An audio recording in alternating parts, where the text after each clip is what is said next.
नमस्कार विद्यार्थियों, आज हम संत वाणी के भाग 2 में यानी भाग 2 का अध्ययन करेंगे, जिसमें कवि हैं संत तुलसीदास जी। तो पहले हम अध्ययन करने से पूर्व कवि परिचय के बारे में जानते हैं। यानी जो कवि हैं तुलसीदास जी, वे हिंदी साहित्य के जो राम भक्त कवियों में सर्वश्रेष्ठ हैं, जो माने जाते हैं। तो इनका जन्म उत्तर प्रदेश में सन 1532 ईस्वी में जो हुआ था। अब इनके जीवन परिचय के बारे में हम जानते हैं। तो इनका जन्म उत्तर प्रदेश से बांदा जिले के राजापुर गांव में सन 1532 में हुआ था। बाल्यकाल में ही इनके माता पिता का देहांत हो जाने की वजह से जो इनके गुरु थे बाबा नरहरिदास, इनके गुरु का नाम है आपके बाबा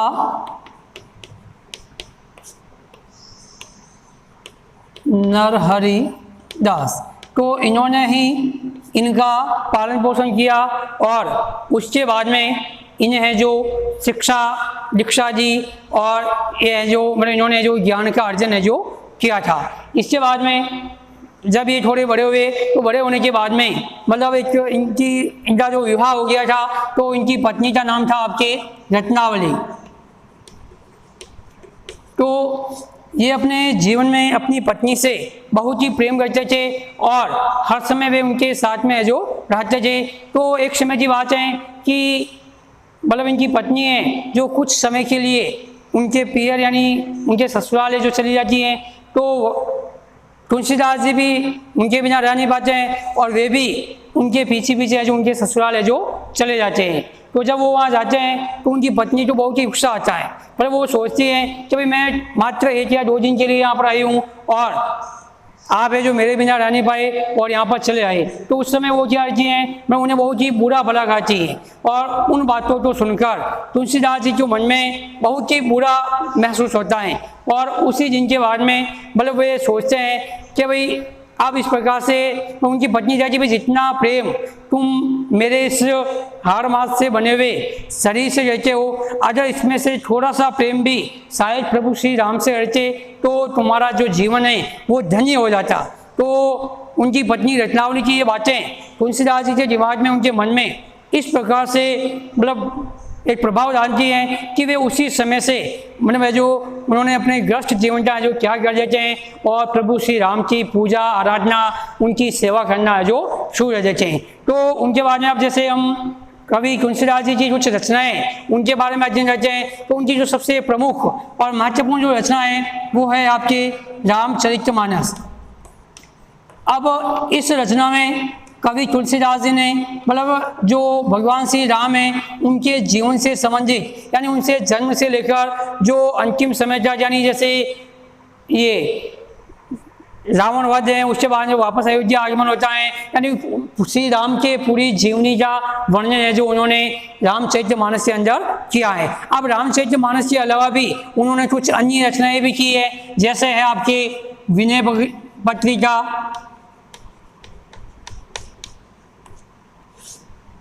और दूसरी है आपके दोहावली, गीतावली, फिर है आपके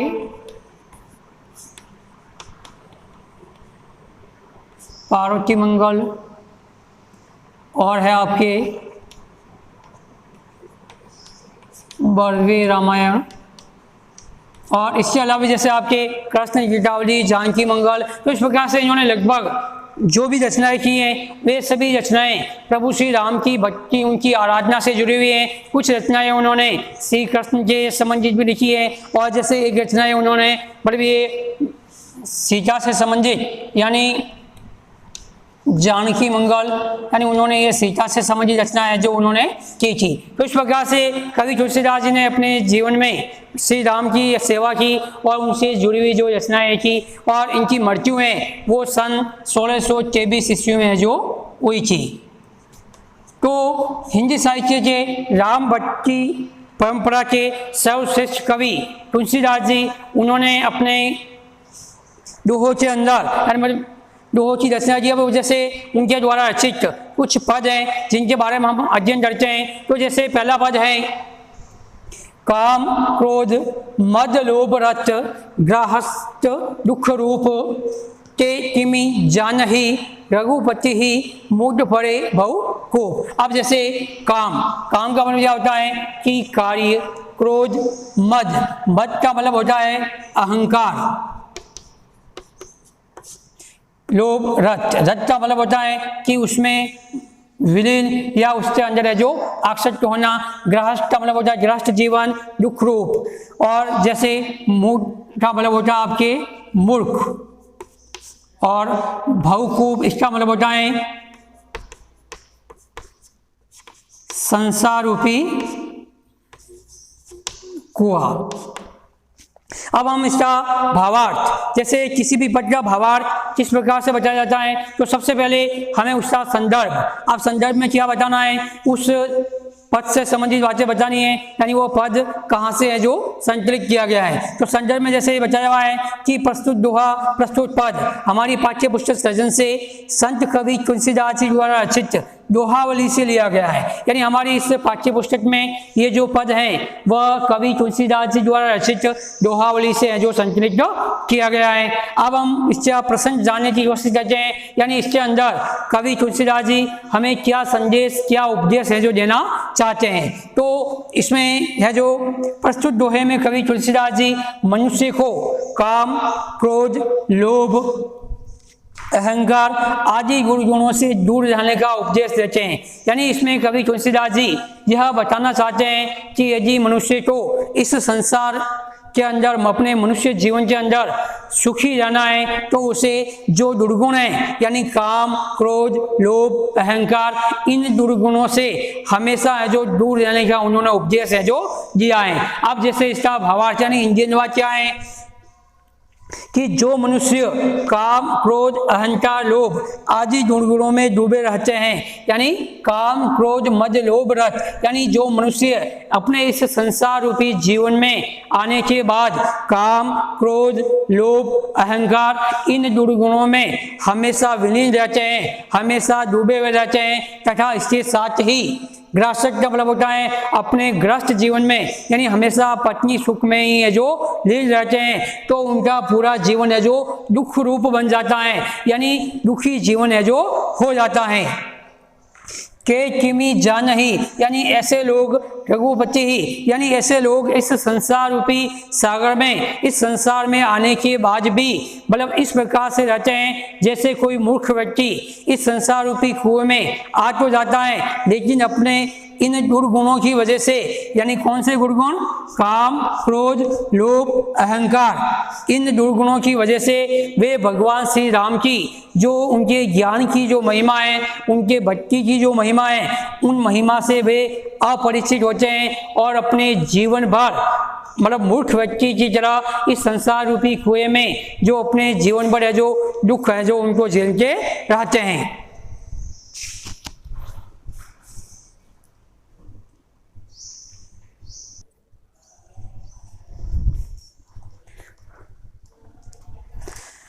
हाँ, तो इसके बाद में हम अध्ययन करते हैं कि कवि तुलसीदास जी के द्वारा रचित कुछ जैसे दूसरे पद हैं, जैसे कहिबे कह रसना रची सुनीबे कह किए कान हरिबे कह चित्त हित सहित